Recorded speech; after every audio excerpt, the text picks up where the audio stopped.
Il y a beaucoup de sports différents dans le monde, mais tous ont une chose en commun. Ce qui est l'exigence du système musculo-squelettique dans ses activités physiques. Peu importe si tu joues au golf, au basket ou au badminton, le système musculo-squelettique joue un rôle primordial dans la pratique du sport.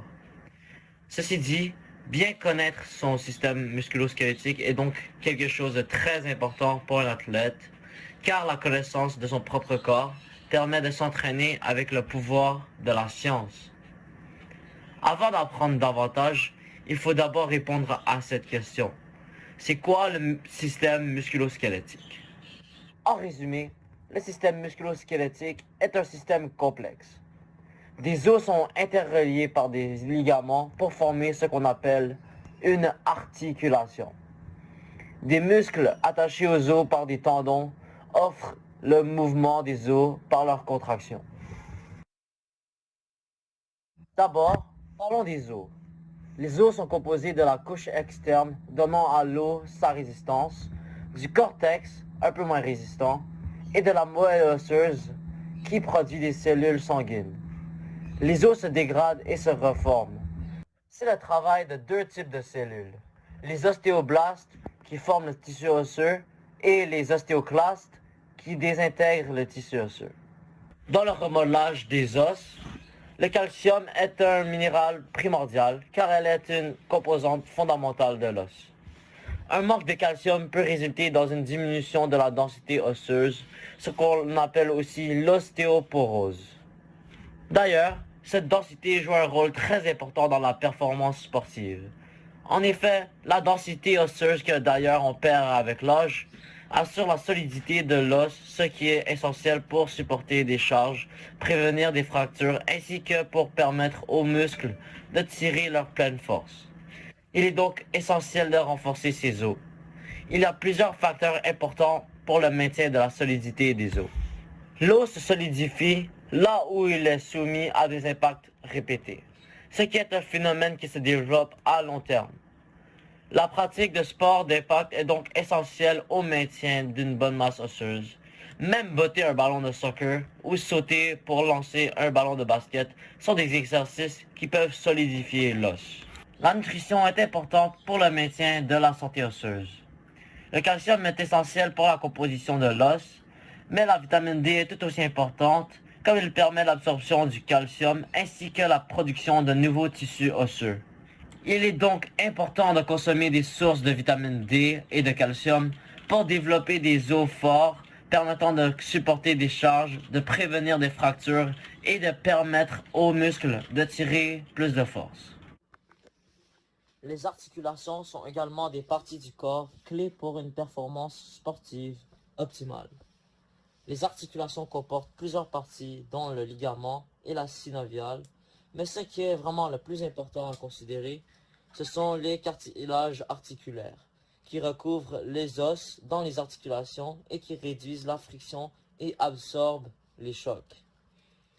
L'arthrose est une maladie dégénérative souvent trouvée chez les personnes âgées et chez les athlètes pratiquant du sport trop intensif. Cette maladie implique la lésion du cartilage articulaire entre deux os, ce qui cause des douleurs, la raideur des articulations et le gonflement des articulations. Il est donc à noter que le maintien du cartilage articulaire est donc très important pour un sportif, puisque les douleurs, la raideur des articulations et le gonflement des articulations sont des effets contre-productifs au désir de mieux performer dans les sports. Comment empêcher l'arthrose qui cause la lésion du cartilage articulaire entre deux os? Il est important de limiter la consommation d'aliments contenant de l'acide urique. La viande rouge, la volaille et les fruits de mer sont des exemples d'aliments qu'il ne faut pas manger excessivement. En effet, l'acide urique, si on en trouve en excès dans le sang, peut se poser dans les articulations sous forme de cristaux, ce qui cause la lésion des articulations. Il est également important de garder les cartilages articulaires en santé en pratiquant des exercices musculaires ainsi que des étirements réguliers afin de garder la mobilité et la santé des articulations. La musculature est un facteur important pour la performance sportive. En effet, avoir les muscles bien entraînés pour un certain sport apporte de grands avantages sur le terrain de jeu. Souvent, les athlètes cherchent de la puissance dans leurs mouvements. Une bonne façon d'acquérir de la puissance est de pratiquer l'hypertrophie musculaire.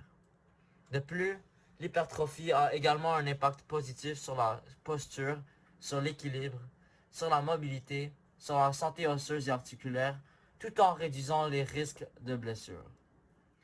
En fait, c'est quoi l'hypertrophie musculaire? L'hypertrophie musculaire est le processus par lequel les muscles augmentent en masse ainsi qu'en volume. Ce processus stimule la croissance musculaire. Comment donc stimuler l'hypertrophie? Le stress mécanique est un facteur important pour l'augmentation en volume des muscles. En effet, il faut soumettre les muscles à des charges plus lourdes que ce qu'ils ont rencontré au quotidien afin de pouvoir renforcer ces muscles.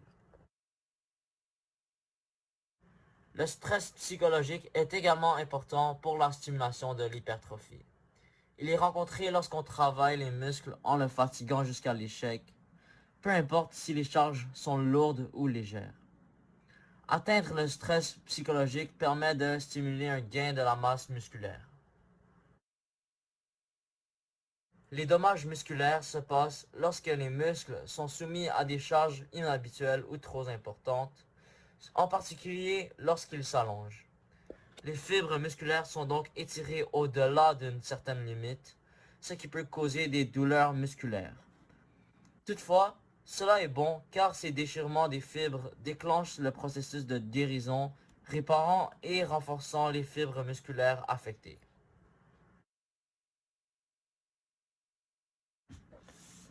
Il y a principalement deux types d'hypertrophie. L'hypertrophie myofibrillaire est caractérisée par l'augmentation du volume des myofibrilles, ce qui cause le grossissement des fibres musculaires. C'est ce type d'hypertrophie qui apporte majoritairement de la puissance à un muscle. L'hypertrophie sarcoplasmique est plutôt caractérisée par l'expansion du liquide intracellulaire qui entoure la fibre musculaire. Ce type d'hypertrophie apporte plutôt du volume aux muscles plutôt que la force musculaire. En voyant ces deux types d'hypertrophie, on peut conclure qu'un muscle peut devenir plus fort sans augmenter tant en volume, mais un muscle peut aussi augmenter en volume tout en gardant la même force. Tout dépend de la méthode d'entraînement. Maintenant qu'on connaît pas mal sur notre système musculo-squelettique, il faut parler de la manière de s'entraîner. Chaque sport est différent et implique un différent entraînement. Les sports de combat nécessitent le développement des muscles du bras, de la jambe et une dureté particulière des os du tibia afin de pouvoir donner des coups de poing et des coups de pied solides. Les sports avec beaucoup de contact physique, tels le hockey et le football américain, requièrent beaucoup de force dans les muscles des jambes ainsi qu'au niveau des abdominaux afin de pouvoir permettre aux joueurs d'absorber les impacts du jeu tout en gardant de l'équilibre.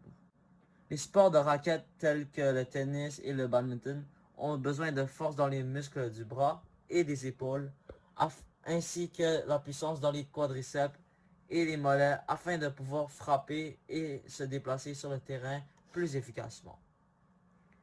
Il est important de non seulement s'entraîner pour la force, comme j'en ai parlé plus tôt, mais aussi de s'entraîner selon son sport. Il y a plusieurs types d'entraînement.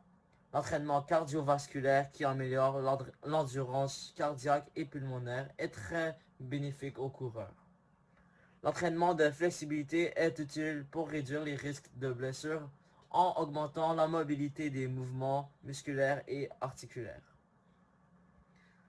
L'entraînement d'équilibre et de stabilité est utile pour toutes sortes de sports impliquant un mouvement global du système afin de permettre une posture forte, prévenant les chutes.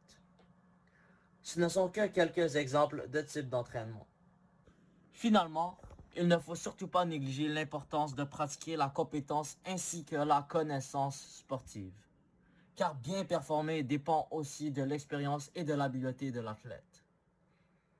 Un bon corps sans entraînement spécifique au sport ne peut tout de même pas réussir. Il faut donc également prioriser le côté technique et le côté mental du sport afin d'être capable de prendre des bonnes décisions et bien les exécuter.